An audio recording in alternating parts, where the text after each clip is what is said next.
Hello, welcome back to Joe Stunner Boxing. How you doing? I'm on the train coming back from London, and I thought I'd do a quick video just to kill a bit of time. Basically, I've been reading about the WBC's decision to remove certain fighters from their rankings.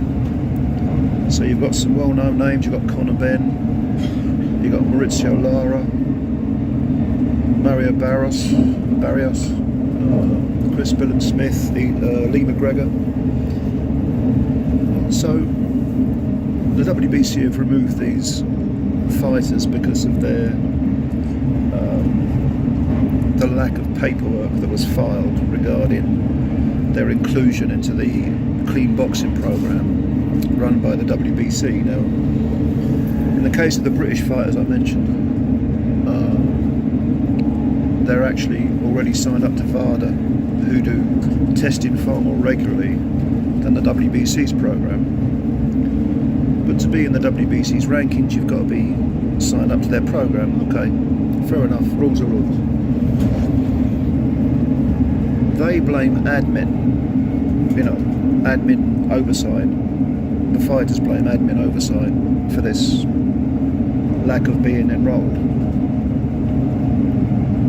But you have to question the WBC's consistency here,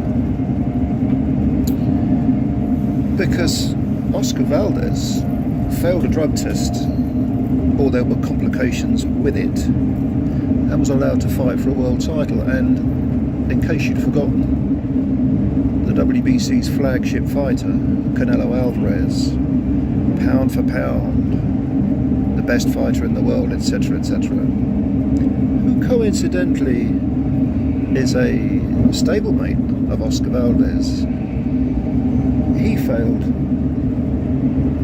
a drug test a few years ago and was given a 6-month ban. 6 months is worthless. 6 months means nothing. 6 months is what you take off anyway. And he wasn't banned from training, he wasn't banned from staying in the gym. So he didn't really receive any kind of ban. So, I'm probably stating the obvious here. We all know what the WBC gets up to. But they've really got to piss or get off the pot. Are they serious about this or not? To me, it's all hot air if you're not going to be consistent. No moral point is worth a piss in the ocean if you're not consistent. And the WBC are just not consistent. The word hypocrisy springs to mind. I don't suppose any of us are surprised by any of this, but that's the way it is. And I'm not saying, that Ben and the rest shouldn't complete the paperwork and shouldn't enroll. PEDs is a big scourge in boxing, and I despise it. Absolutely despise it. I despise anyone that knowingly takes PEDs with a view to winning a fight when boxing is already dangerous enough.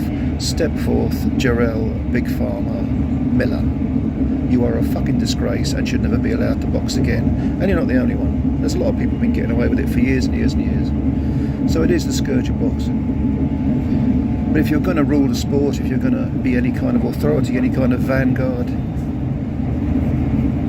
you have to be consistent, because moral points without consistency are worthless. So that's just my thought. My thoughts. Let me know yours below. If you're new to the channel, you could subscribe. That'd be great. Like the video, share the video. Any support you can give is always appreciated. I always say that, but I do mean it. Thanks for listening. Take care of yourselves. Much love.